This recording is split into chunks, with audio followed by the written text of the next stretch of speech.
All right, this is the weekly Sig Docs meeting for Kubernetes on Tuesday, December 12th, 2017. Let's start, as we always do, by asking if there are new folks in attendance. Hey, I'm new. I'm Chris Short. Coming back from KubeCon, I realized that Sig Docs could need a hand. So yeah. Well, welcome, Chris. Glad to have you here. Where are you from? Michigan. Right now I'm in Ann Arbor, but I live usually outside of Detroit. Cool.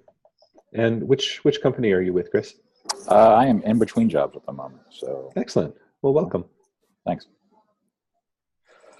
All right.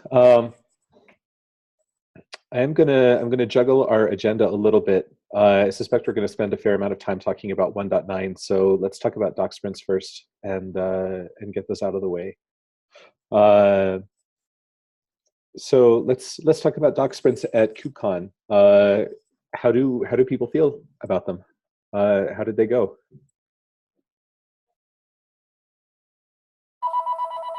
Well, I'll chime in here. I thought they went pretty well. Thinking back on it, there's just one thing I think we could improve and would really make the difference, and that is a different way for people to claim an issue. Because doing it in Slack, the claims got a little spread out, so it was hard to see who had already claimed something. And doing it in an issue was a problem because with multiple people editing the issue, stuff that got entered by one person got blown away by another. So if we could find some, maybe a Google Doc or a spreadsheet or just something that would be really easy for people to see what has already been claimed and for them to then make a claim on their own thing. Awesome. Yeah, that is really good feedback. I noticed those pain points as we were working in the sprint. Thank you. Other thoughts? So I noticed an interesting thing, and I don't know what kind of a thing it is. I'm deliberately using that gloriously meaningless term, adjective, interesting here. And I note it only because I couldn't tell whether it might have created a bit of muddled communication. We had at least one first-time contributor who was volunteering to review pull requests for the doc sprint. And this was okay, but sometimes I needed to ask for other changes. And I was concerned that the multiple rounds of review were not a great first-time docs contributor experience. So, yeah, that happened. I don't know whether it is even a thing to address, but I thought I'd raise it since it might be. I was concerned about the committer's first-time user experience, right? But at the same time, I didn't want to do anything to, make the reviewer's first-time contributor experience suboptimal. So, yeah. That was highly empathetic of you, so thank you. But yeah, I agree that having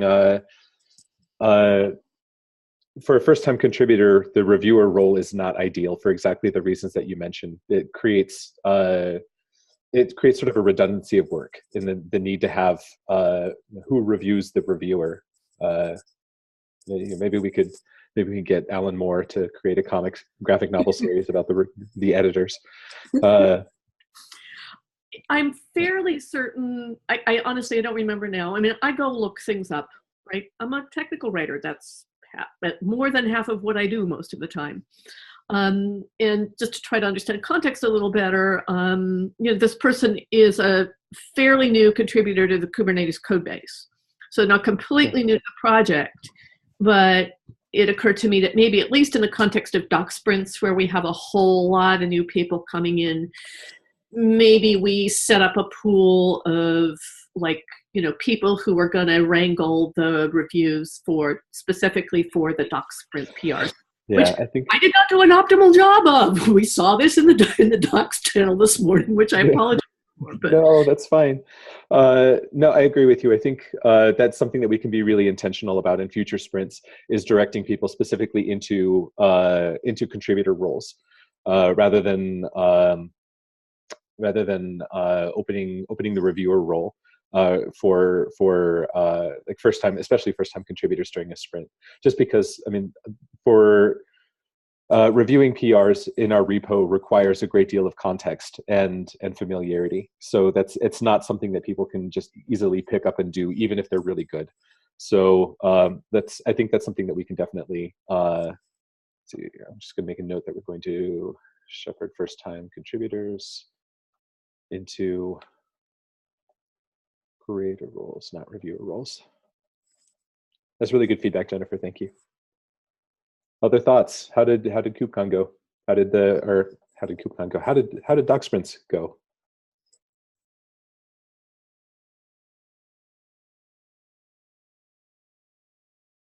I wasn't sure if it's because we were expecting maybe like twice as many people that actually showed up, right? Do we know whether it was because the location was hard to find, or whether it's just, you know, people just signed up and didn't come because other stuff was going on? I have heard no feedback about cause. What I do think that we didn't. I think what it may be is that I have no data for this other than just speculation. Because the sprints were free to register for, I suspect folks chose to register for them, and with the thought that, hey, you know, I will go to this, or I will have at least the option to go to this if I want to. But because we didn't expose that there was a cap on registration, people who signed up for that weren't aware that their choice was going to exclude other registrants. That their choice was going to exclude other registrants. So that's just my thought, that because the sprints were free, it seemed like a sort of like a harmless check this and maybe I'll go to it, maybe I won't. I'm not sure what to do about that. Well, then either we need to remove the cap, because if, like, you know, half the people don't come, or we should just say, like, in the description that there's a cap, so don't register unless you plan to come. even if we do that, we're still likely not to get the full list of attendees. Sure. It's in retrospect, and this didn't occur to me ahead of time either, but I've get volunteer recruitment for all kinds of things and helped manage meetups, and you never, ever, ever in either of those instances get all of the folks who signed up. The standard ROI for volunteer recruitment is 50%, and for meetups it's actually not much better. Now this is more than a meetup, but still seems like, you know, looking at 60% is probably a good idea, and not having a cap, because you can't depend on people saying, oh, I'm not coming, if they decide not to come also. Sure. And honestly, I think we probably batted around 50% in terms of attendance. So, I mean, I think that bears out. So yeah, maybe the solution is just removing the registration cap. So, okay, that's something to consider going forward. I don't know, maybe just exposing the cap or limiting it. Well, we can definitely. I still don't know what the best option is, but that's something to consider going forward, is ways to get a better handle on actual attendance. And it may just be factoring in the, you know, like, this is the expected. If we want this many people to attend, then we should double that number for registration. That may be the way to go. I don't know, but it's something that we can take a look at going forward. I will share feedback that we have gotten from sprint participants. Everybody had really good things to say about it. Everybody who was there was, like 2 thumbs up, dose likes for the progress of the sprint and their experience there. A lot of the sort of the universal feedback that we've gotten is that, hey, I'm a lot more comfortable contributing to Kubernetes documentation, having had the support to do this for the first time. So I think that was a direct result of everybody who worked to get that sprint ready, for all of the preparation and all of the support, all of the guidance, all of the really good reviews. Thank you, Jennifer. All of the organization that Steve and Andrew put in to organizing material and making it available. All of the thought that went into that created a really good contributor experience. So, I mean, I haven't heard any negative feedback in all of the responses that we've gotten. I mean, nothing even like, I had a really good time except for this. Like, it was all really glowing. So, yeah, thanks everybody. It was really well received. Yeah, I think it turned out well that we ended up doing the glossary stuff, because they were like small, discrete tasks that if people, once they did one, they could just do a bunch of them, and then you feel like you were being pretty productive. And I think that's helpful in a sprint that's just only a few hours long. Agreed. All right. Put on our collective background threads, you know, ideas about small, discrete tasks for future doc sprints too, as we stumble over things. I don't know what those could be right now, but just surely we can come up with things if we attempt to. I mean, the glossary can continue to be expanded too, of course, but. So one task that's there will always be these old topics that need to be converted to our new doc template and style guide.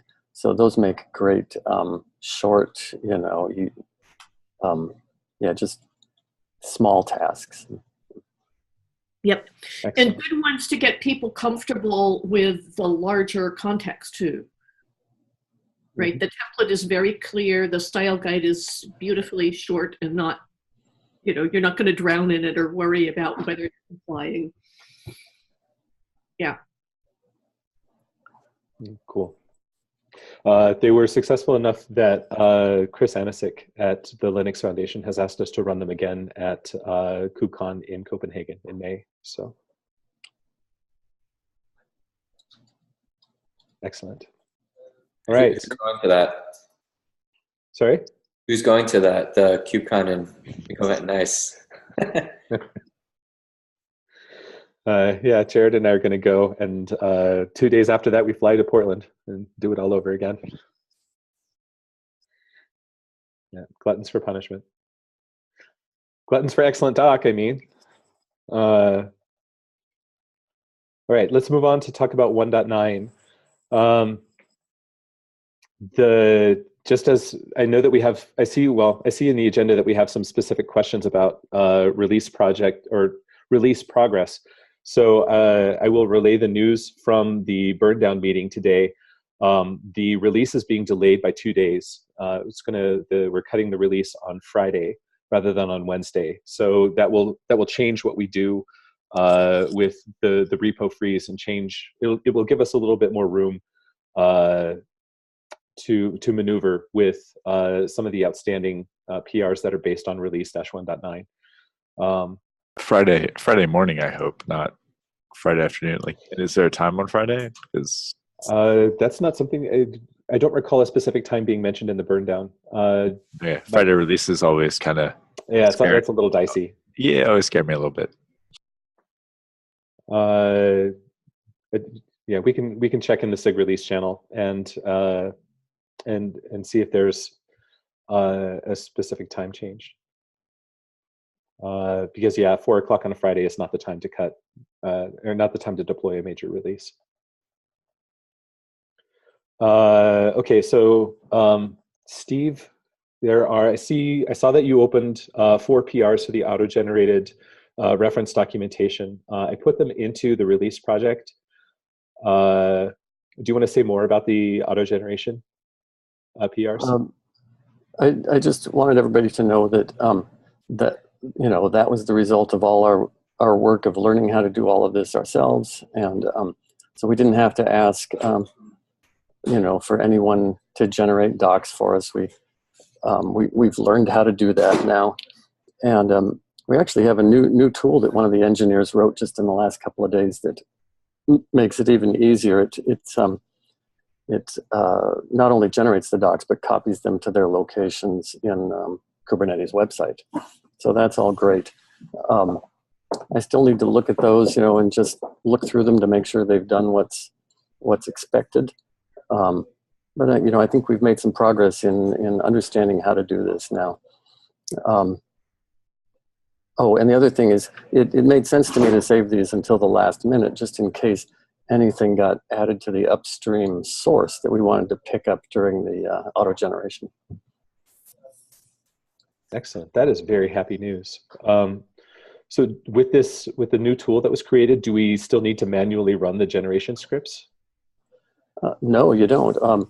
It doesn't cover all the different kinds of generated docs we have, but for a set of them that include the Kubernetes components like Kube API server and the Federation components like kubefed init and that kind of thing, those are all now covered by this tool, and all you have to do is run it, and it does the auto generation and the placement into our repo all in one swoop. So nice.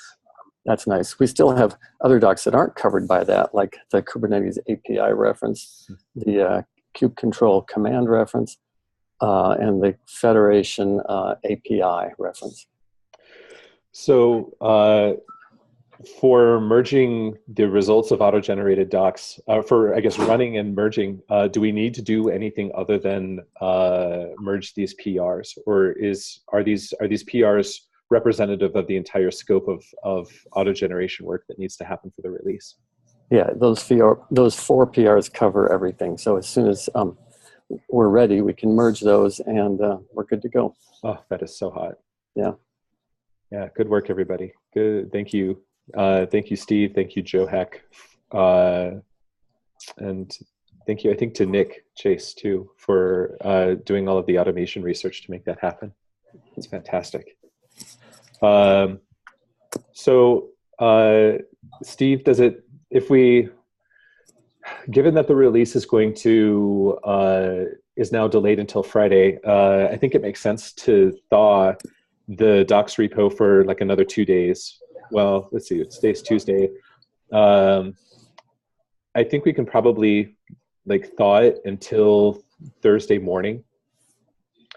Let's arbitrarily say let's thaw it until Thursday at noon Pacific, and that will give us Thursday afternoon to do all of the final merges into release -1.8, all the merging of master that needs to happen, and that will also, I think, we can probably merge those auto generation PRs at that time as well, unless you absolutely want to, as a matter of principle, wait until the last minute. But if we're freezing the repo and if we honor that freeze, I think we can go ahead. I mean, can't we? It's late enough in the game now that I don't feel like I need to do those generations again. So we can just take those PRs as they currently are and merge them when we think it's the right time. Okay. So I don't quite understand what the documentation repo freeze means. Do you mean don't merge PRs into any branch, or just master branch? What is meant by the documentation repo freeze?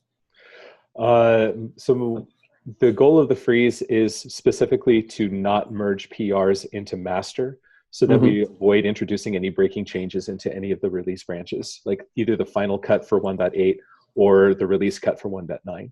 So, I mean, sure, if there are, I mean, I don't know of any other branches out there that would have current merge activity in them, apart from the 2 release branches in master. So, I mean, so you're not talking about freezing merges into release 1.9.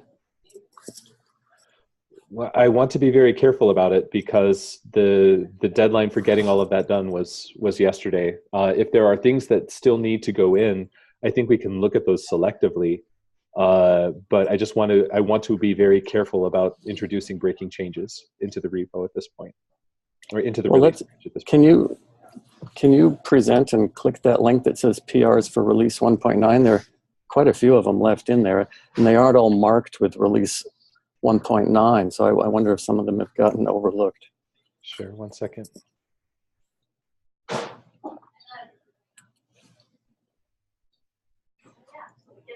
So all of these may very well be related to features and functionality in 1.9, or functionality in 1.9, but because these PRs weren't assigned to features,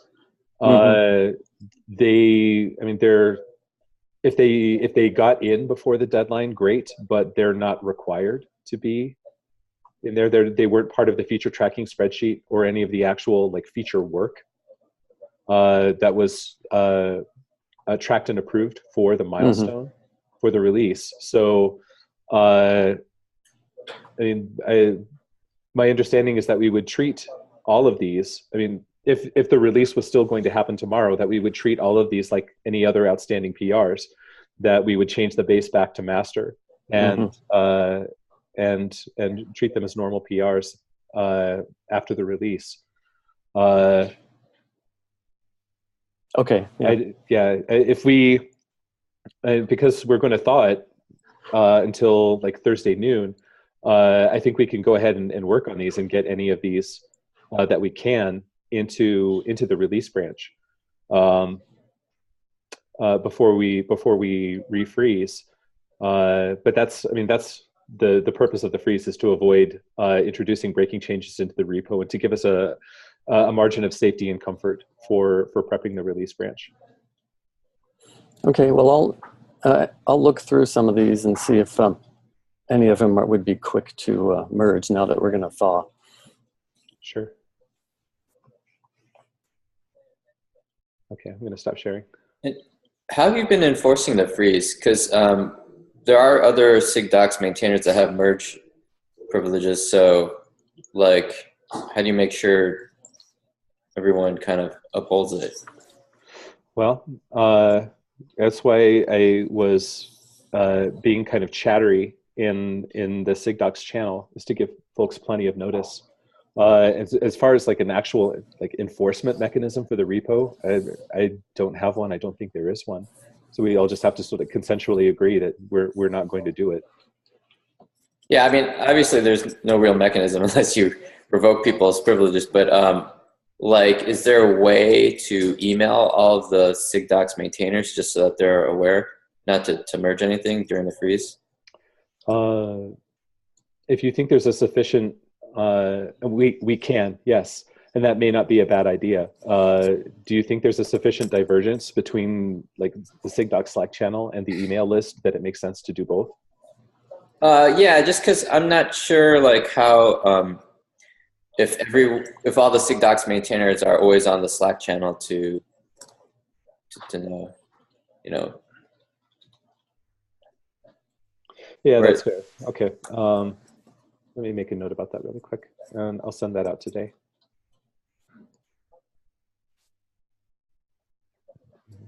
Sig Docs maintainers about freeze. Okay.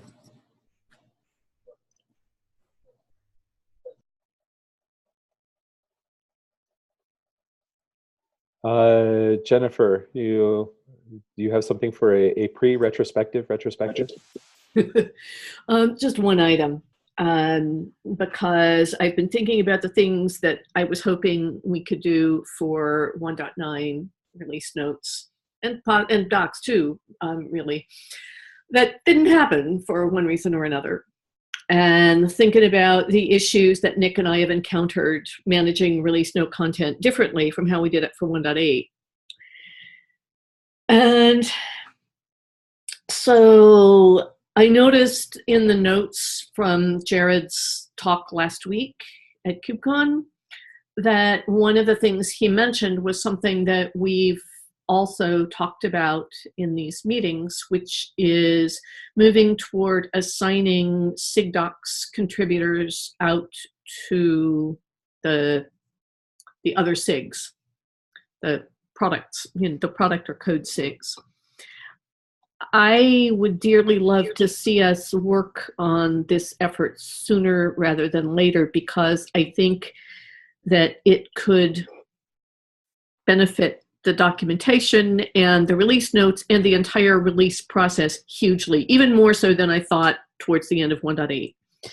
An awful lot of these guys, it's a question of where the release note content should live. Should it be in PRs or in issues?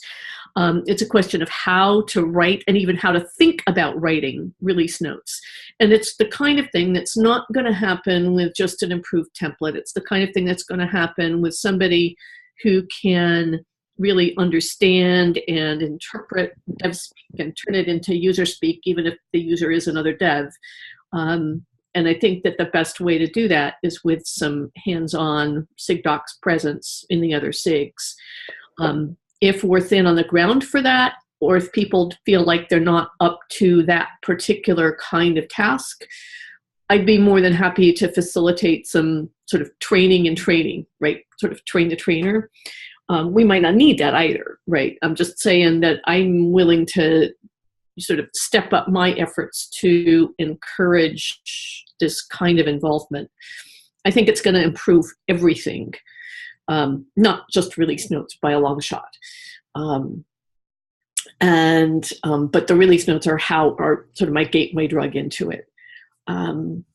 So that's the only thing I wanted to call out now. We'll talk about details later, right, in the new year. Okay.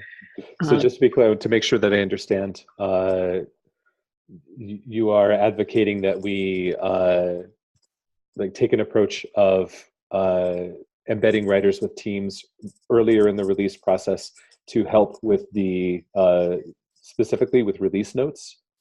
Well, with like documentation in general related to that team's function. Documentation in general and release note content, specifically. And one of the reasons why I think it's important now is because with 1.10, at least, I'm not even sure whether it's SIG PM or whether it's the steering committee or which sort of, Kubernetes overlords are working toward really trying to systematically adopt the new KEP process, Kubernetes enhancement proposals, so that releases become a bit better defined at the beginning of the release cycle, so that proposals are appropriately sort of templated and reviewed and discussed. And it's at that stage of things that I'd like to see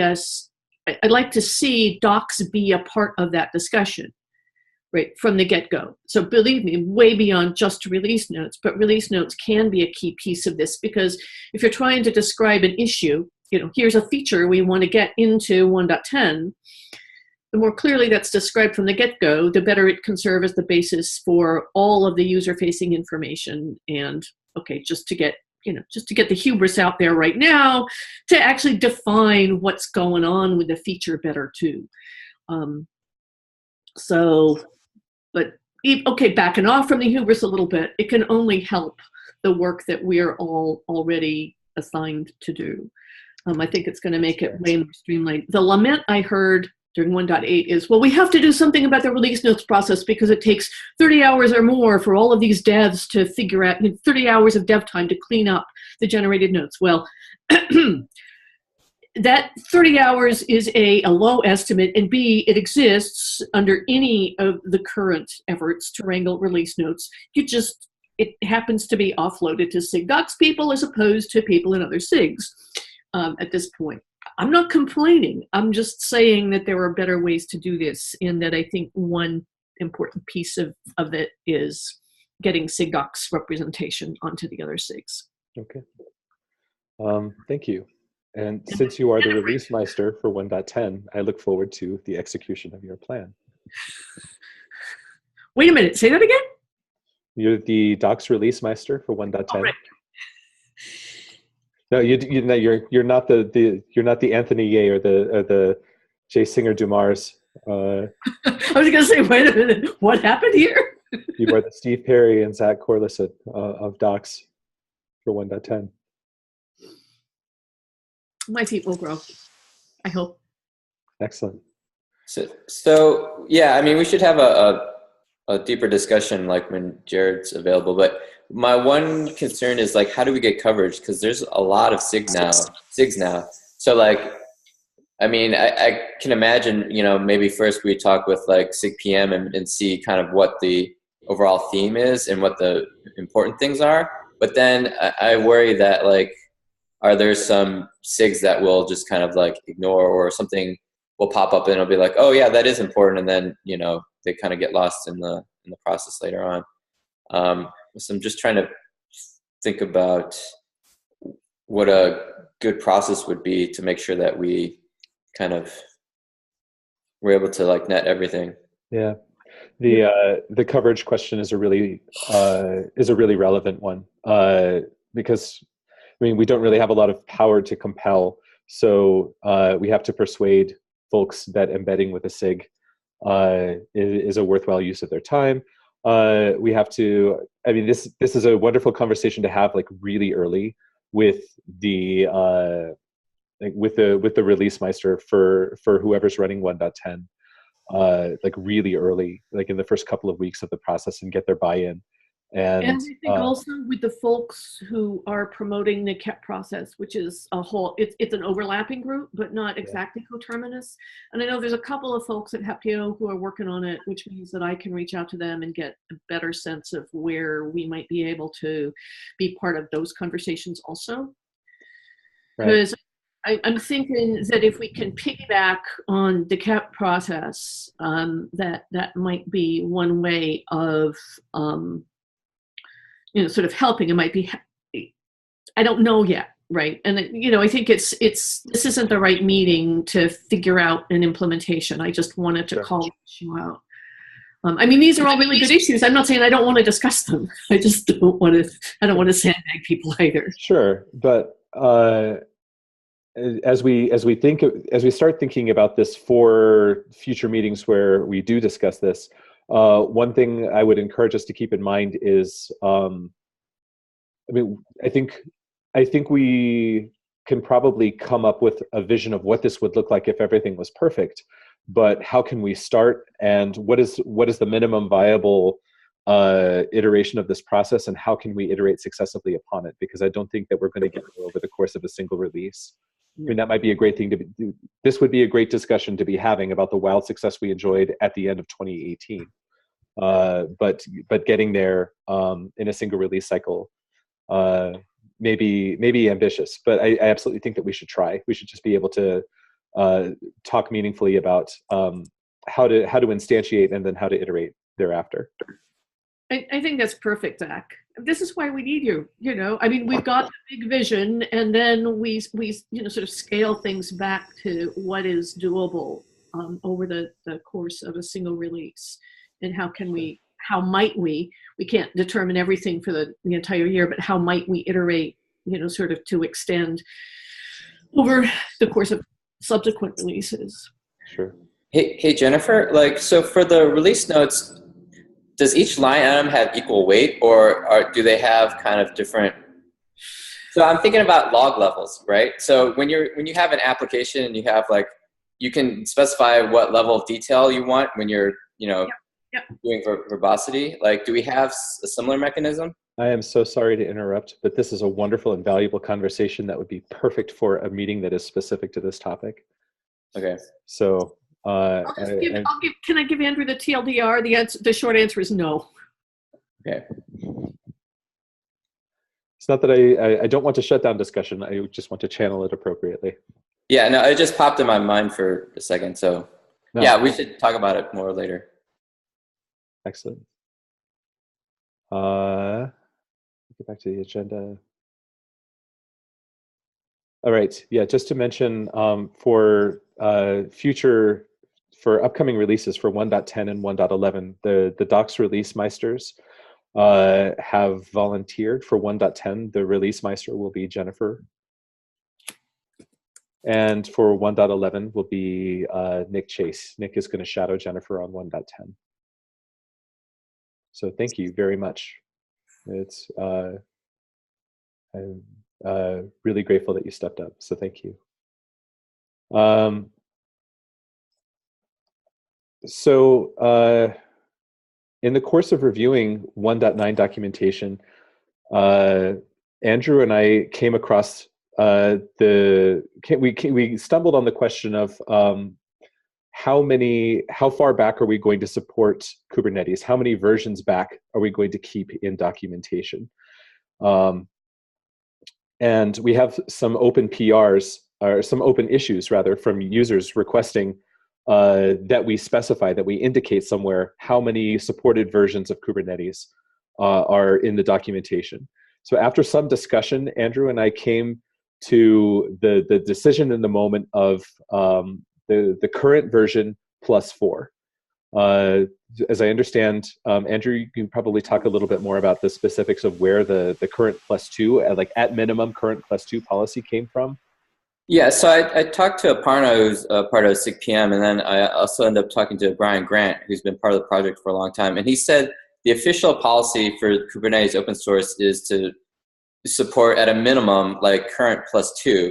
So that gives us a lot of leeway. And I figured, and then I also checked to see like what the stats were for usage. And it seems like we should be able to cover like most of the users if we do current plus 4. I mean, I think current plus 3 would have done it, but like current plus 4 would be a good solid year plus whatever like the newest release is.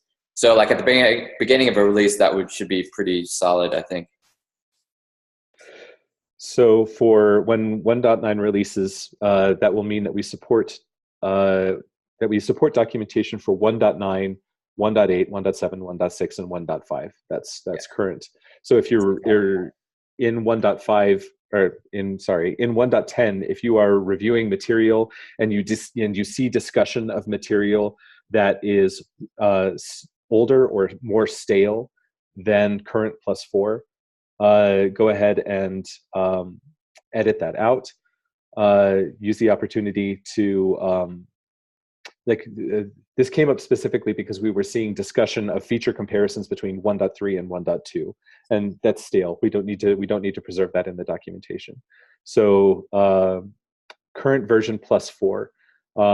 We also need to figure out where we're going to store that information, where we're going to keep decisions like this. The wiki seems like a good place to talk about repo health and repo management decisions, but if somebody has a better idea for where to store that, honestly, I mean, if we address the user PRs that are related to requests for to list in the documentation how many versions are supported, I feel like that would also do the job. So I don't know that we need to necessarily put it in the wiki as long as we document it well. Any other thoughts on that? I mean, should we have any documentation about the release process in general? Because if we did, that's where we could put it as well. Yeah, we really ought to. I mean, your release playbook is amazing, but I think we could probably benefit from I don't know, from formalizing it more.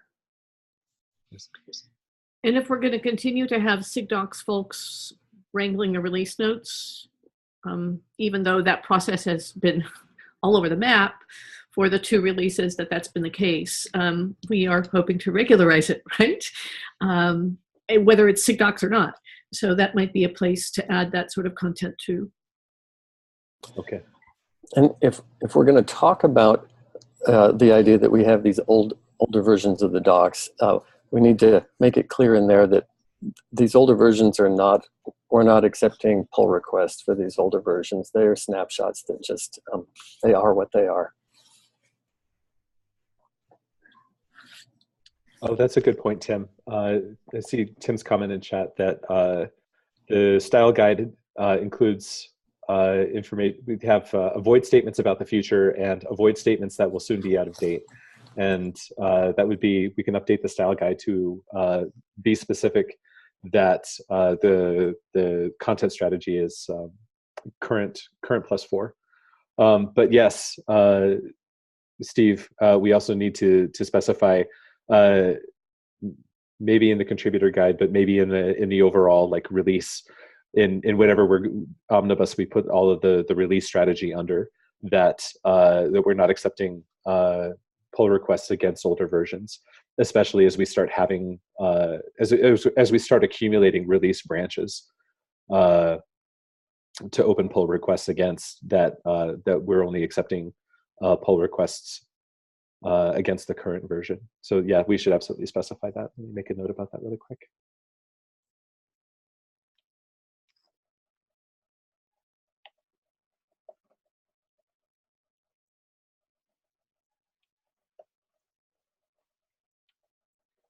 Specify style guide.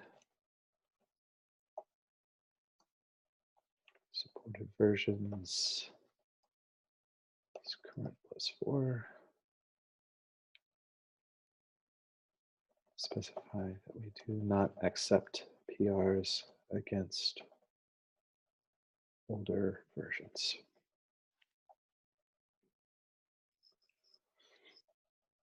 Okay, moving on. I see that I added an agenda item for reviewer conventions in docs files.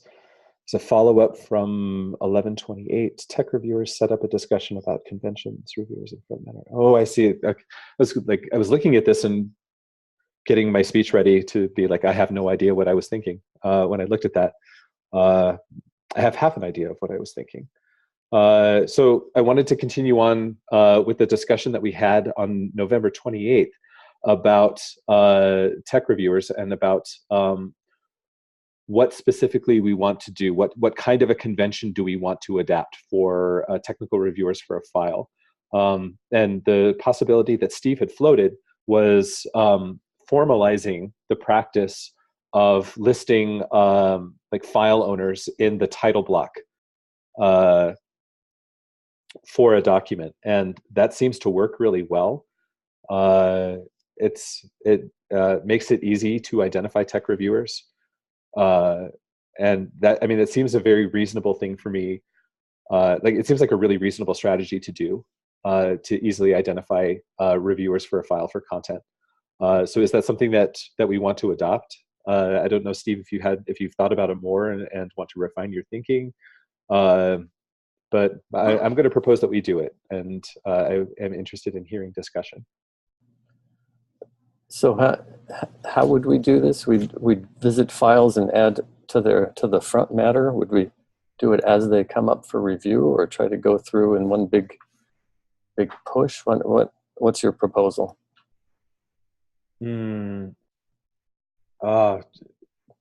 Trying to go through in like doing it as a single push, like a repo wide push. I mean, we could do it. It would. It would eat Cincinnati. It's a giant project. So I don't know that it's worthwhile to try and do that as like a single big project push, but rather like as an incremental thing as we touch content. If that front matter exists, then update it as needed. And if it doesn't exist, then add it or create it. So treating it as an incremental project rather than as a single push. Yeah, I think that's the way to do it. I mean, this is all about getting the bot to be able to automatically assign reviewers, right? Yeah. Okay. And also we need a way to report on like how many of the files actually have that in the front matter or not, because then we won't know whether we're making progress or not. Like, does someone have time to write a quick script that just checks all the files? Probably not. I don't think so. I'm still wondering about the front matter and the individual files. We might want to look at, right now we have the owner's file. We might want to look at expanding that idea, possibly renaming it the tech reviewers file, and having something in that file that lists categories and who the reviewers are, who the reviewers are for nodes, who the reviewers are for kubeadmin, and have the bot be able to do a little better job of finding an appropriate reviewer for something that belongs to a category. Just to, I haven't thought that through very carefully, but that's one way we might do it. It might be hard to maintain owners in the individual files, they tend to get stale. You know, a year after we've listed someone as an owner, they're not the owner anymore. Right. That's if we can achieve that kind of specificity in the owner's file and that kind of granularity, I guess, then I think that's the better way to go. Yeah, like trying to do, preserving that kind of information in individual files is suboptimal if we can maintain it in one file and achieve better results for bot selection. Well, but they're kind of two different things, right? There are some people that do want to be notified if their doc is changed. And so I think we should still maintain that in the front matter. But then there are a lot of docs where it's not there and people don't really care. And then in that case, we should fall back to the, we assign reviewers. So maybe we shouldn't have a requirement that the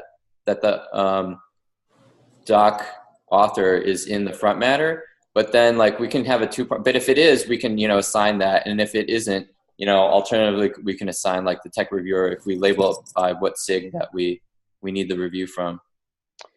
That's fair. I mean, it's not a binary. We don't have to choose between them. We can find, an amalgam that works. And if it's possible, in the front matter of a file to specify a SIG rather than an individual alias, that works. That works just as well, if not better. But yeah, that's updating the owner's file. If we can, I don't know enough about it. Maybe Steve or Andrew, one of you do. But if we can find, if we can determine the degree of specificity or if we can determine the degree to which we can specify, reviewer assignment in the owner's file, that would be really helpful. And if well, it's sort of arbitrary, right? Right now, we just have one set that we call, I think, approvers or something. Right. And then the thing, but we can have multiple categories. So we could have one for each type of SIG. And you're right, if we can specify in the front matter which SIG it's related to, then we can have the automation automatically choose. Cool. All right, then let's move towards adopting that. Yeah, I'd be willing to put some work into that. Yeah, me too. I can help with that. File front matter.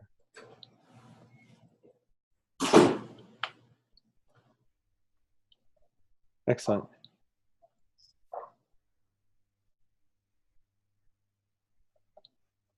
Tech review by SIG.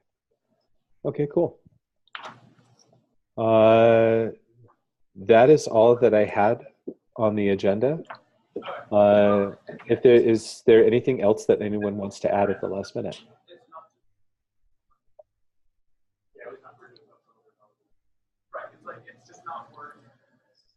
Okay. So I will announce I'll announce at Sig Docs that we're going to unfreeze the repo and rethaw it, we're going to thaw the repo and refreeze it on Thursday at noon, and I'll send out that email to Sig Docs maintainers and let everybody know. All right. Thanks, everybody. Good meeting. Thanks. See you guys later. Bye.